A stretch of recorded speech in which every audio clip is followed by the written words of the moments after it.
दोस्तों सारी खबर पाने के लिए चैनल को सब्सक्राइब करें और उसके बाद ऑल नोटिफिकेशन पर क्लिक ज़रूर करें।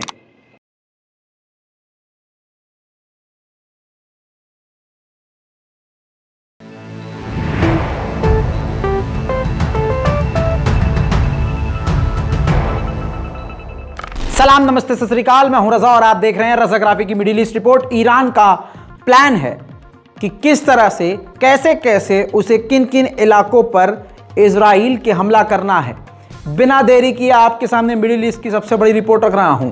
ईरान ने एक लिस्ट जारी करी है जिस लिस्ट में यह बताया गया है उन जगहों का नाम है जिस जगह पर जंग के दौरान जब जंग होगी इजराइल और ईरान की तो ईरान उन सेंसिटिव इलाके पर अटैक करेगा। आपकी स्क्रीन पर द जेरूसलम पोस्ट की रिपोर्ट है, इजराइल का ही अखबार है। क्लियर कट लिखा है कि ईरान ने पब्लिश किया है सेंसिटिव साइट्स के नाम को जहां पर स्ट्राइक कर सकता है ईरान। अब आपको बता दूं कि इन जगहों में कौन कौन सी जगह हैं। तो न्यूक्लियर साइट है, टैंक और फाइटर जेट बनाने वाली कंपनियां और उनकी फैक्ट्रीज हैं। बड़ी बात यह है कि प्रधानमंत्री का कार्यालय समेत कई बड़े अफसरों के सरकारी बिल्डिंग हैं और इजराइल के यहूदियों के बैंक्स हैं जहां पर ईरान तगड़ा हमला कर सकता है। यानी अब एक्सपर्ट का यह कहना है कि ईरान का पूरी तरह से प्लान तैयार है। ईरान जंग के लिए भी तैयार है क्योंकि ईरान को पता है कि अगर उसने कुछ नहीं किया तो कम से कम उसके ऊपर जब कार्रवाई की जाएगी, जब इजराइल अमेरिका उस पर हमला करेंगे तो जवाबी कार्रवाई में ईरान को क्या करना है। तो ईरान के जवाबी कार्रवाई का ब्लूप्रिंट यही है कि ईरान ने उन जगहों को सिलेक्ट कर लिया है यहूदियों की जहां पर ईरान बड़े हमले कर सकता है। बस ईरान के छोटे से प्लान से पूरा यहूदी समाज और पूरा इजराइल परेशान हो गया है। वही बात करें ईरान की ही तो ईरान ने कुछ बड़ा भी कर दिया है जहां पर आप कहेंगे ये तो ज़्यादा हो गया। जी हां, ईरान ने अज़रबैजान को धमकाया था, अज़रबैजान ने पलटकर ईरान को धमकाया। ईरान और अज़रबैजान में अभी भैसम भैसा चल रही है। इसी बीच में ईरान ने निशाना इजराइल को ही बनाया। फिलिस्तीन पर कब्जा करने के लिए, फिलिस्तीन को आज़ाद करवाने के लिए, मस्जिद अल अक्सा को आज़ाद करवाने के लिए, इजराइलियों को धमकी देने के लिए अज़रबैजान को लपेट लिया। जी हां, अज़रबैजान के राजधानी बाकू पर अपना झंडा लहराते हुए धमकी दे दी है। जी हां, आपको अभी समझ में नहीं आएगा लेकिन आपको और आसानी से समझा देता हूं। ईरान ने एक वीडियो जारी करी है, यह है वो वीडियो आपकी स्क्रीन पर जिसमें ये ईरान है। इसके बाद आप देखेंगे ये ग्लोब है, ये ग्लोब के अंदर ये ईरान अपना एरिया दिखा रहा है। उसके बाद सामने मस्जिद अल अक्सा दिखाया गया है। तो दिखाया कि ईरान की IRGC वहां से आगे बढ़ रही है। आगे बढ़ते हुए अज़रबैजान की राजधानी बाकू पर कब्जा कर लिया है, ईरान का झंडा लगा दिया गया है। और उसके बाद आप देख रहे हैं कि वहां से IRGC ईरान आगे बढ़ रहा है और सीधे मस्जिद अल अक्सा के गेट पर जा रहा है। यानी मस्जिद अल अक्सा पर कब्जा करने के लिए, उसको आज़ाद करवाने के लिए ईरान पहले अज़रबैजान की राजधानी बाकू पर हमला करेगा। हालांकि चाहता ईरान तो सीधा जा सकता था लेकिन नहीं, अज़रबैजान और इजराइल को सीधा दोनों को ही एक साथ धमकी दी है कि नहीं, पहले वो राइट की तरफ यानी अज़रबैजान की तरफ राजधानी बाकू की तरफ जाएगा, ईरान पहले उस पर कब्जा करेगा, उसके बाद वहां से अज़रबैजान के बाकू से निकलता हुआ ईरान सीधा फिलिस्तीन जाएगा और मस्जिद अल अक्सा पर कब्जा करेगा। दोस्तों इस वीडियो ने पूरा बड़ा बवाल खड़ा कर दिया है और जाहिर सी बात है ईरान में ही इसकी आलोचना हो रही है। ईरान की विपक्ष की पार्टियों का कहना यह है कि इससे ईरान बुरी तरह से घिर जाएगा।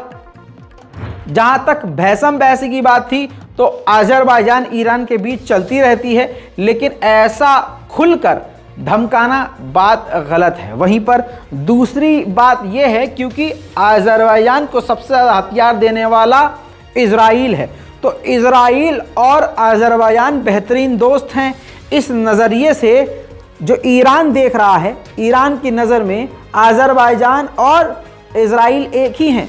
और अगर इज़राइल इस पर ईरान पर हमला करे या ईरान इज़राइल पर, अज़रबैजान इज़राइल का साथ देगा। इसी वजह से ईरान ने पहले से ही अज़रबैजान को धमकाने की कोशिश करी है ऐसी वीडियो जारी करके। हालांकि इसकी आलोचना पूरी दुनिया में हो रही है। उधर ईरान के टॉप कमांडर हुसैन सलामी, जी हां, IRGC के टॉप कमांडर हैं। आप इनको कई बार देख भी चुके होंगे, नाम याद रखिएगा, हुसैन सलामी।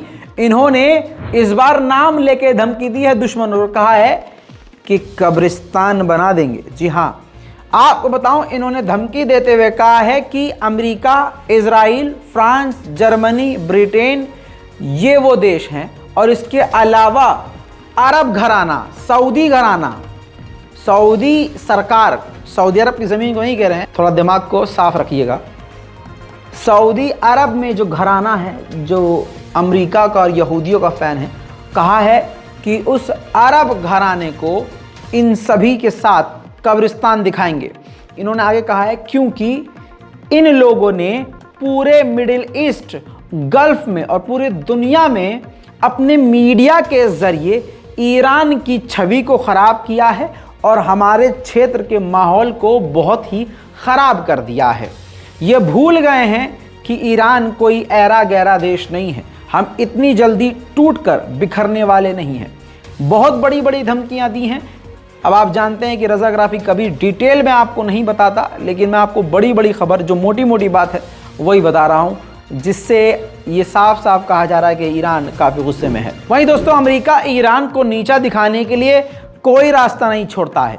ऐसे में आप समझ सकते हैं कि कल इंटरनेशनल सॉकर गेम अमेरिका का ईरान के साथ है, जिसको देखते हुए 2 दिन पहले सॉकर के ऑफिशियल पेज पर जो ईरान के झंडे का इस्तेमाल किया गया वो बिना अल्लाह के था। यानी ईरान के झंडे के बीच में जो अल्लाह का साइन है वो हटा दिया था अमेरिकी सॉकर एजेंसी ने। आप ये देखिए, ये बैनर पोस्ट किया, ऐसा झंडा। अब ईरान को दूसरे नंबर पे दिखाया गया। हालांकि देखिए, ईरान के नीचे ही अमेरिका है ना, ईरान के ऊपर इंग्लैंड दिखाया गया है, लेकिन तीसरे नंबर पर हाँ USA है। और आप दोनों, और ये देखिए दोस्तों, US mains national soccer team, इसमें आप ध्यान से अगर देखेंगे तो राइट साइड में अमेरिका वर्सेस ईरान जो दिखाया गया है, उसमें आप देखिए ईरान के झंडे में अल्लाह के साइन को गायब कर दिया गया है, जो कि इंटरनेशनल लॉ का उल्लंघन है। आप भी किसी भी देश के झंडे के साथ छेड़छाड़ नहीं कर सकते, जिसके बाद पूरे मिडिल ईस्ट में बवाल खड़ा हो गया और ईरान ने मांग करी है कि फीफा वर्ल्ड कप से अमेरिका की टीम को निकाल दिया जाए, क्योंकि इसने इंटरनेशनल लॉ का उल्लंघन किया है। हालांकि इस मांग के बाद और ईरान की ज़बरदस्त आवाज़ सुनने के बाद तुरंत ही अमेरिका में हड़कंप मचा और अमेरिका ने तुरंत ईरान के उस झंडे को ठीक कराया। इसे कहते हैं थूक कर चाटना। अब धीरे धीरे दुनिया समझ रही है कि यह ईरान में जो कुछ भी चल रहा है, इसके पीछे सिर्फ और सिर्फ अमेरिका, ब्रिटेन, जर्मनी, फ्रांस हैं। ये वो सभी देश हैं। ऐसे में कतर फीफा वर्ल्ड कप पर दुनिया की नज़रें हैं, वहाँ पर भी ये इंटरनेशनल पॉलिटिक्स फेंकने की और खोदने की कोशिश की जा रही है गंदे तरीके से।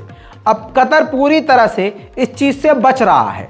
आपकी स्क्रीन पर देखिए, ये जो महिला चल रही है, इसको कतर ने स्टेडियम से निकलवा दिया है, क्योंकि ये ईरान के हिंसक प्रदर्शन को समर्थन देने के लिए फीफा वर्ल्ड कप में एक टी-शर्ट पहन के गई, जिसमें ईरान में चल रहे प्रदर्शन को समर्थन देने के स्लोगन्स लिखे थे, जिस पर कतर की एजेंसी और कतर की सिक्योरिटी फोर्सेस ने इनको स्टेडियम के बाहर फेंकवा दिया।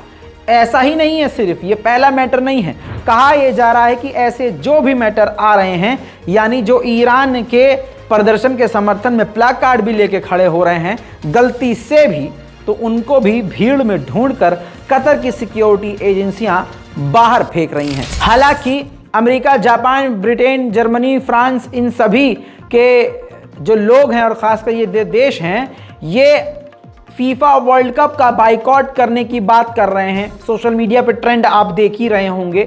लेकिन इसी बीच में खबर ये आई आपकी स्क्रीन पर, ईरान के प्रेसिडेंट इब्राहिम रईसी और कतर के अमीर की फोन पर बातचीत हुई है। कतर ने ईरान की सारी बातों को समझा है और कुल मिला के भले ही ईरान का समर्थन नहीं कर रहा, लेकिन जो पूरी दुनिया में ईरान के खिलाफ प्रोपेगेंडा चल रहा है उसको कतर में नहीं चलने देंगे, ऐसी उनकी कोशिश है। जबरदस्त ईरान पर पाबंदियों के बावजूद ईरान के ग्रुप और IRGC ने मिलकर, जी हां, सीरिया के अंदर अर्ली वार्निंग सिस्टम, इसके अलावा नए डिफेंस सिस्टम तैनात कर दिए हैं। रिपोर्ट यह है आपकी स्क्रीन पर।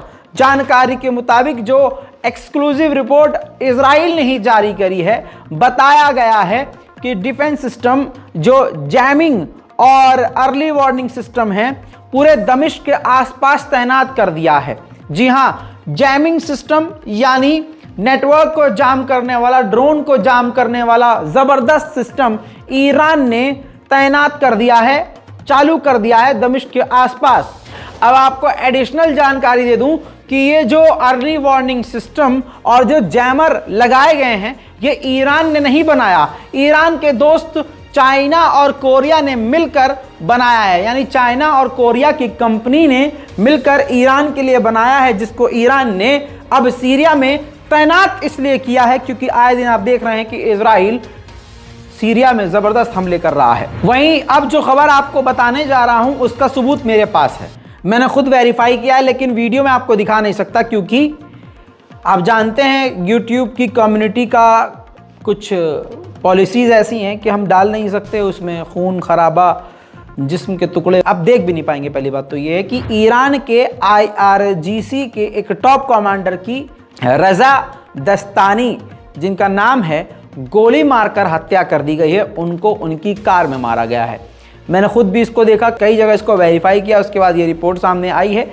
फिलहाल अभी इसकी जांच चल रही है। ये एक तरह से ब्रेकिंग न्यूज़ है जिसको मैंने आपको इसी के अंदर दे दिया है। आपको बता दूं कि टॉप कमांडर थे, कहा यह जा रहा है कि इसमें इजराइल और अमेरिका का भी हाथ हो सकता है क्योंकि वहाँ जो प्रदर्शन चल रहे हैं वो भी अमेरिका और इजराइल के ही समर्थन से चल रहे हैं। अब ईरान में आए दिन ऐसी घटना होती जा रही है जो ईरान के लिए एक बड़ा खतरा है। जांच इसकी चल रही है, एडिशनल रिपोर्ट आते ही मैं आपके सामने हाजिर हो जाऊंगा इसको लेकर। वक्त है अगली बड़ी खबर का। आपको अब मैं लेके चलूं तुर्की। तो तुर्की के राष्ट्रपति रजब तैयब एर्दोगान ने एक बड़ा बयान दिया है, लेकिन बयान से पहले आपको एक चीज़ समझनी होगी। इजिप्ट और तुर्की के रिश्ते बिल्कुल ख़राब थे।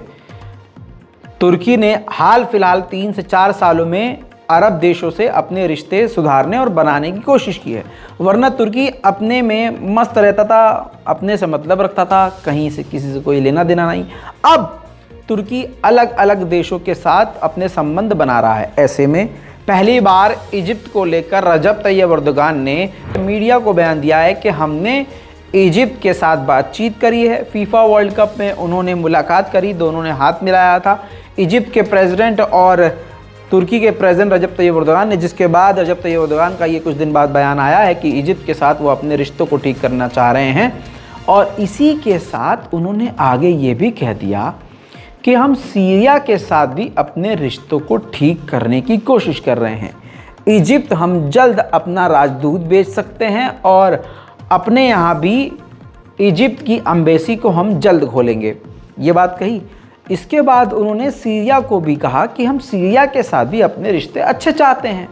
याद रहे कि अभी कुछ ही दिन पहले रजब तैयब एर्दोगान ने कहा था कि हम सीरिया पर हमले करते हैं, करते रहेंगे, हमें किसी से इजाज़त लेने की ज़रूरत नहीं है।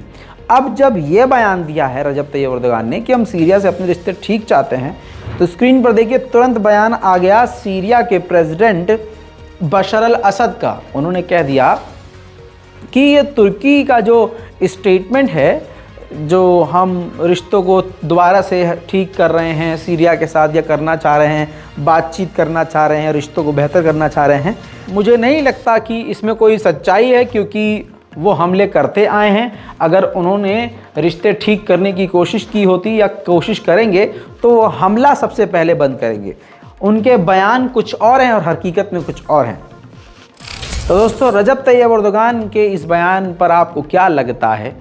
सीरिया सही कह रहा है कि तुर्की सही कह रहा है, नीचे कमेंट जरूर कीजिएगा। खबरें दोस्तों बहुत सारी हैं, अभी मिडिल ईस्ट की बहुत सारी खबरें हैं, लेकिन आपका समय काफ़ी ले लिया है। बहुत जल्द फिर से आऊँगा, इंतजार कीजिए, रिफ्रेश करते रहिए, चैनल को सब्सक्राइब कीजिए। मैं हूं रजा और आप देख रहे हैं रजाग्राफी। जय हिंद।